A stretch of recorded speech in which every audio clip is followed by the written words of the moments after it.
আলহামদুলিল্লাহ। দেশ এবং প্রবাসে যারা যেখান থেকে শুনছেন সবাইকে আমার অন্তরস্থল থেকে সালাম আরজ করছি। আসসালামু আলাইকুম ওয়া রাহমাতুল্লাহি ওয়া বারাকাতুহু। মাগফিরা। আজ একটা প্রশ্ন এসেছে খোয়াই টিভির মাধ্যমে, আমরা আপনাদের প্রশ্নের উত্তর দিতে প্রস্তুত। প্রশ্নকারী মাওলানা আব্দুর রাজ্জাক সাহেব। হুজুর, আমরা বর্তমান সাম্প্রতিক সময়ে দেখা যায় কেউ অমুক দল, কেউ তমুক দল, কেউ লেবু ফাড়ি, কেউ তরমুজ ফাড়ি। তাহলে কুল কায়নাতের নবী কোন দল করতে আমাদেরকে বলেছেন? আসেন আমরা শুনে নিই। বুখারীর মুকদ্দমা, সেই জায়গাতে আমার দয়াল নবী জবান মোবারক থেকে শুনেন কোন দল করবেন। আওয়ামী লীগ করবেন না, বিএনপি করবেন না, জাতীয় পার্টি করবেন না, জাসদ করবেন না, বাসদ করবেন। এই প্রসঙ্গে আসেন পবিত্র মুকদ্দমায়। বুখারী শরীফের মুকদ্দমার মাঝে রয়েছে, আল্লাহর নবীজি একদিন বয়ান করতেছেন, সাহাবায়ে কেরামের সামনে দুটা দাগ দিলেন। দাগ দিয়ে দাগের চারটে এদিকে এমনি এইভাবে দাগ দিতে দিতে একদিকে আপনার ডান দিকে 34টা, বাম দিকে 34টা দাগ দিলেন। দেওয়ার সাথে 34 আর 34 যদি কেউ যোগ করেন কত হবে বলেন তো দেখি? 72টা। আর নবীজি মধ্য জায়গায় একটা দাগ দিলেন, এটা হচ্ছে একটা। দুদিকে 34 34 আপনার 72। আমার নবীজি বলেছেন যারা 72 দলে থাকবে, অন্য অন্য নবীর 72 দল, কেউ 71 দলে ছিল, কিন্তু আমার উম্মতের মাঝে 73টা দল থাকবে। আর আমি যে মধ্যখানে একটা দাগ দিয়েছি এটা হচ্ছে আহলে সুন্নাত ওয়াল জামাত। দল থাকলে একটাই দল, আহলে সুন্নাত ওয়াল জামাত। এটা হচ্ছে আমার নবীজির দল, সাহাবায়ে কেরামের দল। তাহলে আমরা অন্য কোনো পার্টিতে না গিয়া নবীর দল আহলে সুন্নাত ওয়াল জামাতের ভিতরে যেন আমরা থাকতে পারি। আল্লাহ তাআলা যেন সকলকে বোঝার তৌফিক দান করে। পৃথিবীতে যত দল আছেন, আপনার ওয়াহাবি, খারেজি, রাফিজি, লামাজহাবি, আপনার শিয়া, কাদিয়ানি, এরকম আপনার বাংলাদেশে অসংখ্য দল আছে, অসংখ্য পার্টি আছে, কিন্তু একটাও আপনার জান্নাতি দল না। সবটাই হচ্ছে আপনার নবীর হাদিসের বিরোধী দল। তাহলে নবীর বিরোধী, আল্লাহ বিরোধী যদি কেউ থাকে তাহলে অবশ্যই সে জাহান্নামী দল। আর আমরা আহলে সুন্নাত ওয়াল জামাতের পন্থী যারা, নবীর মধ্য জায়গায় যে দাগটা, এটা হচ্ছে আহলে সুন্নাত ওয়াল জামাতের পথে এবং মতে। আমরা একটাই দল করব, কোনো দল না করে আহলে সুন্নাত ওয়াল জামাত যেন আমরা করতে পারি। আল্লাহ তাআলা যেন সঠিক বুঝদান করেন, আমরা যেন একটাই মাত্র দল আহলে সুন্নাত ওয়াল জামাতের পথে এবং মতে থাকতে পারি। ইহদিনাস সিরাতাল মুস্তাকিম, যে পথে চলে গেছেন আমাদের মুরব্বিয়ানে কেরাম, আমাদের আকাবির, 4 মাযহাবের ইমাম, 4 তরিকার ইমাম, এরকম যারা চলে গেছেন তাদের পথ হচ্ছে আহলে সুন্নাত ওয়াল জামাতের পথ। কাজেই আমরা যেন আহলে সুন্নাত ওয়াল জামাতের পথে এবং মতে থেকে আমরা যেন সারাটা বিশ্বকে আমরা যেন জানিয়ে দিতে পারি। কারণ আপনি আমার দায়িত্ব কি জানেন? Our must have to the reform myself and the people of the whole world. সারা বিশ্বের মানুষকে আমরা জানিয়ে দিতে হবে। এটা আমাদের আহলে সুন্নাত ওয়াল জামাতের দল। আজকের সমাজে অসংখ্য মানুষ আছে যে দেখবেন বলে নাকি আহলে সুন্নাত ওয়াল জামাত এটা নাকি নাজাতপ্রাপ্ত দল না। তাহলে আসলে বুঝতে পারবেন, যারা বলবে আহলে সুন্নাত ওয়াল জামাত নাজাতপ্রাপ্ত না, এরা আসলে এদের আকীদা ভালো না, তাদের আপনার কালচার ভালো না, তাদের সংস্পর্শ থেকে আপনারা দূরে সরে যাবেন। একমাত্র নবীর পথে আহলে সুন্নাত ওয়াল জামাতের পথ।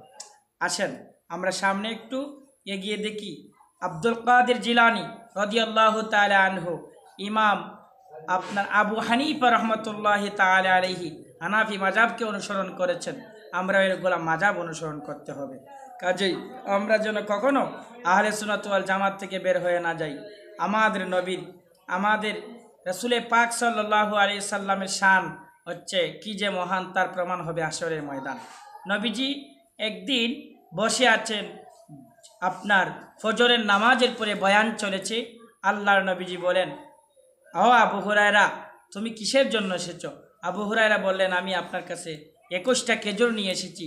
ইয়া রাসূলুল্লাহ, ইয়া হাবিবাল্লাহ, আপনি খেজুরের মাঝে ফু দিয়ে দেন আর বরকত হাসিল হয়ে যাবে। আল্লাহর নবীজি ওই ডেক্সির মাঝে আবু হুরায়রাকে বললেন, তুমি হাত ঢুকিয়ে নাও। উপরে একটা লাল কভার দিলেন, এটা তুমি রেখে দিও, কারণ যখন রেখে দিবেন তখন এটা আমাদের বরকত হবে। আল্লাহর নবীজি 21টা খেজুরের মাঝে ফু দিলেন।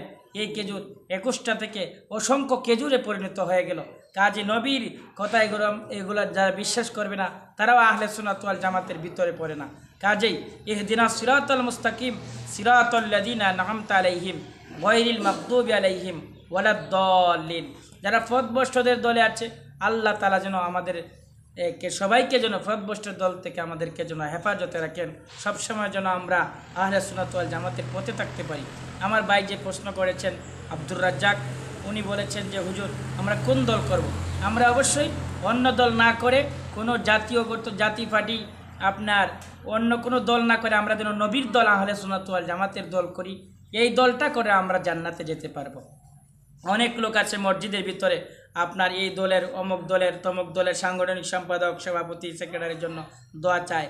কখনো আল্লাহর ঘর মসজিদের ভিতরে কোনো পার্টির জন্য কোনো আপনার জাতীয় দলের জন্য কখনো কেউ দোয়া চাইতে পারবে না। একমাত্র আল্লাহর ঘরে আল্লাহর দলের কথা বলতে হবে। আল্লাহর ঘরে নবীর দল, আল্লাহর দল ছাড়া যারা আজকে দেখবেন অফিসের মাঝে মসজিদের ভিতরে আপনার অনেকে দেখবেন রাজনৈতিক কথাবার্তা বলে, কখনো আল্লাহর গড়ে আল্লাহর নবীর কথা ছাড়া, আল্লাহর নবীর দলের কথা ছাড়া যারা অন্য কোনো দলের কথা বলবে তাহলে বুঝবেন ধ্বংসের দিকে, কিয়ামতের লক্ষণ দেখা যাচ্ছে। আল্লাহর নবীজি বলেছেন আপনার মসজিদের সংখ্যা বেড়ে যাবে, মসজিদে দুনিয়াবি আলাপ হবে। আপনারা এই সময় অ্যালার্ট থাকতে হবে, কারণ সেই সময় অনেক মানুষ রাজনীতি আলাপ করবে মসজিদের ভিতরে। আমি আপনাদের দেশবাসীকে বলবো, আপনার প্রত্যন্ত অঞ্চলের মানুষকে বলবো, শহরের মানুষকে বলবো, রাজধানীর মানুষকে বলবো, আপনার গ্রামের মানুষকে বলবো, কখনো যেন আমরা মসজিদের ভিতরে রাজনৈতিক আলাপ না করে আল্লাহ রাসূলের ধরে আহলে সুন্নাত ওয়াল জামাতের কথা বলতে পারি। আমরা যেন রাজনৈতিক কথাবার্তা যেন মসজিদের আলাপ যাতে করি না, এরকম যেন আমরা অ্যালার্ট থাকি। আমরা সব সময় যেন আমরা আহলে সুন্নাত ওয়াল জামাতের পথে থাকতে পারি। আল্লাহ তাআলা সকলকে বোঝার জন্য তৌফিক দান করেন। সবাই বলেন আমিন।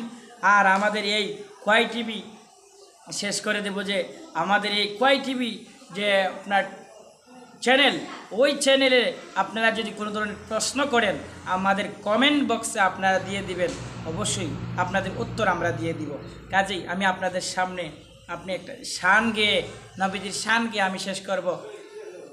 আমরা শুনেন মনোযোগ দিয়ে, আমরা যেন একটা নবীজির শানে মুস্তাফা শুনতে পারি। আল্লাহর পহরে হামদ সানা নহবী মুস্তাফার, সবাই জিকির করি নহবী মুস্তাফার, যেন নবীজির প্রেমে পড়ে সিদ্দিকে আকবর, নবী জিকির করলেন সারা জীবন ভর।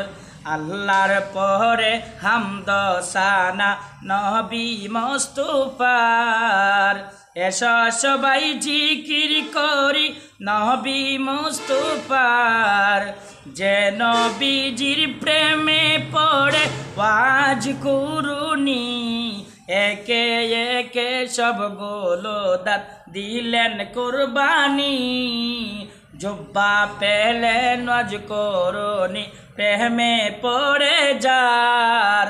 আল্লাহর প্রেম আল্লাহর পরে গাইব আমরা নূর নবীজির শান, নূর নবীজির প্রেমে পড়ে হব দিওয়ানা।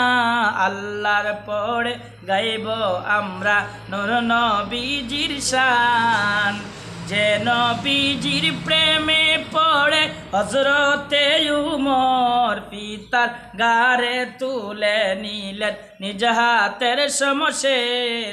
আল্লাহর পরে হামদ সানা নবী মুস্তাফার, সবাই জিকির করি নবী মুস্তাফার, যে নবীজির প্রেমে পড়ে শেরে খুদা দুনিয়ার ভালোবাসাকে করিলেন জুদা। আল্লাহর পড়ে হামদ সানা নবী মুস্তাফার, এসো সবাই জিকির করি নবী মুস্তাফার।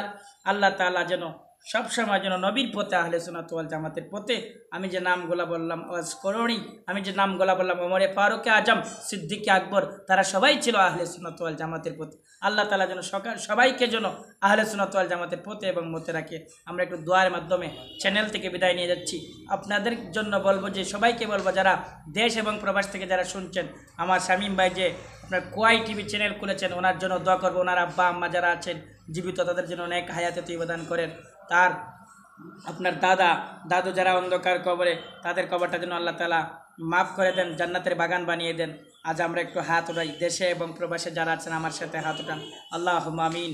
রব্বানা যালামনা আনফুসানা ওয়া ইল্লাম তাগফির লানা ওয়া তারহামনা লানাকুনান্না মিনাল খাসিরিন। রব্বি ইশরাহ লি সাদরি ওয়া ইয়াসসির লি আমরি ওয়াহলুল উকদাতাম মিন লিসানি ইয়াফকাহু কওলি। রব্বানা তাকাব্বাল মিন্না ইন্নাকা আনতাস সামিউল আলিম ওয়া তুব আলাইনা ইন্নাকা আনতাত তাওয়াবুর রহিম। রব্বে কারীম মুহাম্মদ শামীম ভাই, ওনার আব্বা জান আম্মা জান জীবিত, আল্লাহ নেক হায়াতে নিবেদন করে দাও। ওনার দাদা দাদি নানা নানি আত্মীয় স্বজন যারা অন্ধকার কবরে, আল্লাহ সকলের কবরটা জান্নাতের টুকরা বানিয়ে দাও। আজকের এই চ্যানেল যারা দেশ এবং প্রবাস থেকে আল্লাহ দেখতেছেন, সকলের জীবনের গুনাহ মাফ করে দাও। এই আয় আল্লাহ চ্যানেলে বেশি বেশি ইসলামের কথা বলার তৌফিক দান করে দাও, কোরআনের কথাগুলো বলার তৌফিক দান করে দাও, সুন্নিয়তের কথাগুলো বলার তৌফিক দান করে দাও। যেদিন মারা যাব সেদিন আমাদের জবানে যা রেখে দিও কালিমায়ে তৈয়বা লা ইলাহা ইল্লাল্লাহু মুহাম্মাদুর রাসূলুল্লাহ সাল্লাল্লাহু আলাইহি ওয়াসাল্লাম।